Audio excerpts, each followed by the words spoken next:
हर हर महादेव दोस्तों, मकर संक्रांति को पितृदोष की पूजा क्यों सर्वोत्तम मानी जाती है, देखिए। नमस्कार दोस्तों, मैं सुनील कुमार आपका फिर से स्वागत करता हूं आपके अपने चैनल क्या ऐसा होता है में। दोस्तों, आज मैं आपको कुछ अलग तरह की जानकारी देना चाह रहा हूं क्योंकि अधिकांश लोग कोई काल सर्प दोष पूजा या पितृदोष पूजा के लिए एक उपयुक्त समय ढूंढते हैं। वो सोचते हैं कि मेरी पूजा पूरी तरह से फलदायी हो और मुझे उसका अच्छे से और अच्छी तरह से और अति शीघ्र फल प्राप्त हो। दोस्तों, जैसे मैंने अपनी पिछली वीडियो के माध्यम से आपको बताया है कि अगर किसी जातक की कुंडली में काल सर्प दोष है तो उसके लिए जो सर्वाधिक उपयुक्त समय होता है वो या तो मैंने आपको बताया है जैसे महाशिवरात्रि हो गई, या फिर जैसे नाग पंचमी हो गई, और या फिर सावन का महीना। ये सबसे ज्यादा सर्वोत्तम माने जाते हैं। लेकिन इसका मतलब ये भी नहीं है कि अगर मैं काल सर्प दोष की पूजा आज दिसंबर के महीने में करा रहा हूं तो उसका मुझे परिणाम प्राप्त नहीं होगा। क्योंकि अगर मैं उन तिथियों का अगर इंतजार करता हूं कि भाई मुझे पूजा तो ना सावन के महीने में ही करानी है, या फिर मुझे तो नाग पंचमी वाले दिन ही करानी है, या फिर मुझे शिवरात्रि के दिन ही पूजा करानी है, तो तब तक हो सकता है कि आप काल सर्प दोष से ना पूरी तरह से जूझ चुके होंगे। हो सकता है कि आपके साथ कुछ ऐसी चीजें चल रही होंगी जिनका समाधान आपके पास नहीं होगा। इसीलिए हम उन सब चीजों को थोड़ा सा दरकिनार कर देते हैं। और अगर हमें लगता है, जैसे कि अगर मैं बात करूं 18 फरवरी की महाशिवरात्रि है, तो अभी दिसंबर चल रहा है, तो हम प्लान कर सकते हैं कि दिसंबर में वो फरवरी में 18 फरवरी को और हम काल सर्प दोष की पूजा करा सकते हैं, रिजर्वेशन करवा सकते हैं, जिससे कि मैं महाशिवरात्रि वाले दिन काल सर्प दोष की पूजा अच्छी तरह से करा सकूं।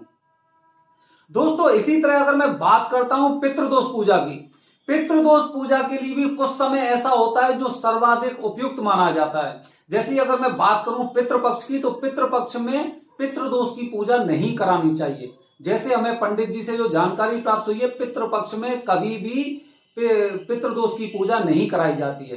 अब अगर मैं बात करता हूं आने वाला जो सर्वोत्तम दिन है कि आखिरकार आपको पितृदोष की पूजा जो आगामी समय में कब करानी चाहिए, तो उसके लिए अगर मैं पंडित जी की बात के बारे में बात करूं जो उन्होंने बताई है, तो उनके द्वारा जो बताई गई बातें या शास्त्रों के अनुकूल भी हम बात करते हैं, तो मकर संक्रांति का जो त्योहार होता है उस दिन हम पितृदोष की पूजा करा सकते हैं और वो बहुत ही अच्छा फल देने वाला होता है।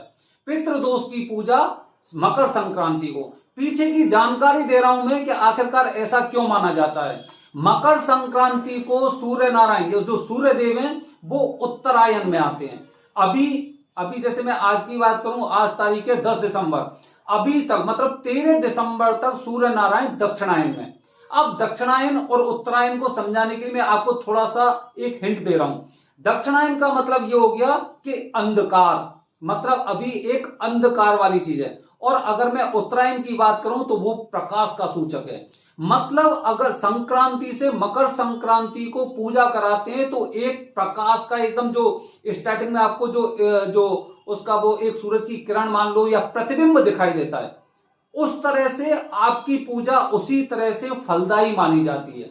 जैसे पंडित जी ने हमें बताया है, त्र्यंबकेश्वर में मेरी बात हुई थी, पंडित जी ने बताया कि 14 तारीख को अभी से लेके, जैसे 10 तारीख से लेके, अभी 10 दिसंबर से लेके और 14 जनवरी तक अगर सबसे अच्छा जो एक नक्षत्र के अनुसार अगर मुहूर्त मान सकते हैं तो वो मान सकते हैं मकर संक्रांति वाले 14 तारीख को।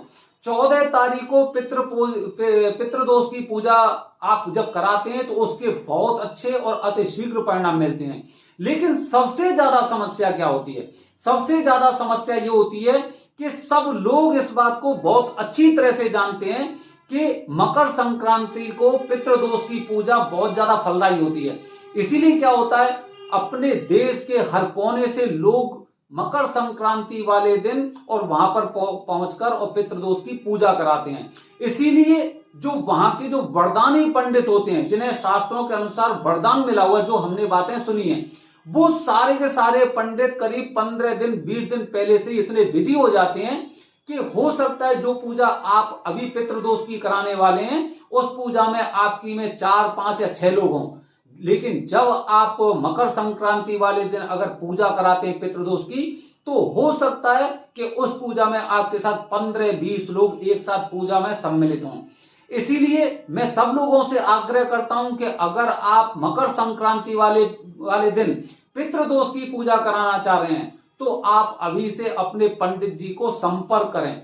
उनसे बात करके आप अपनी सीट को वहां पर पहले से ही रिजर्व कर दें।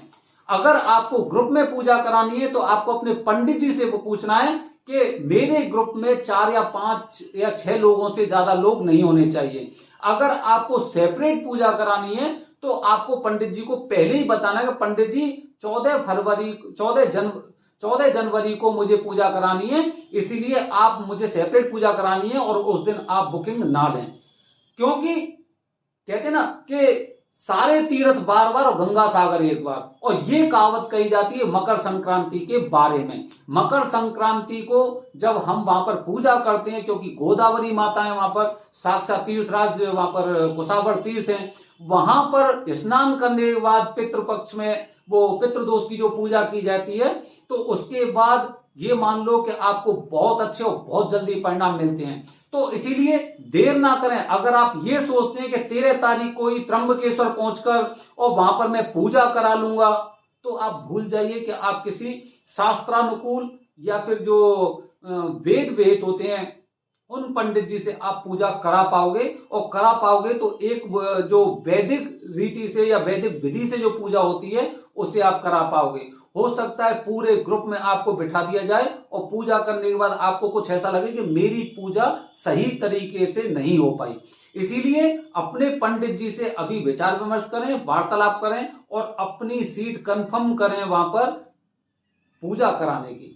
दोस्तों, मैं अपनी वीडियो के माध्यम से कल आपको बताने जा रहा हूं महाशिवरात्रि को कालसर्प दोष की पूजा क्यों कराते हैं और उसके कितने अच्छे और कितने जल्दी परिणाम मिलते हैं। तब तक बने रहिए हमारे चैनल के साथ। धन्यवाद दोस्तों। जय हिंद, जय भारत, हर हर महादेव, जय श्री राम।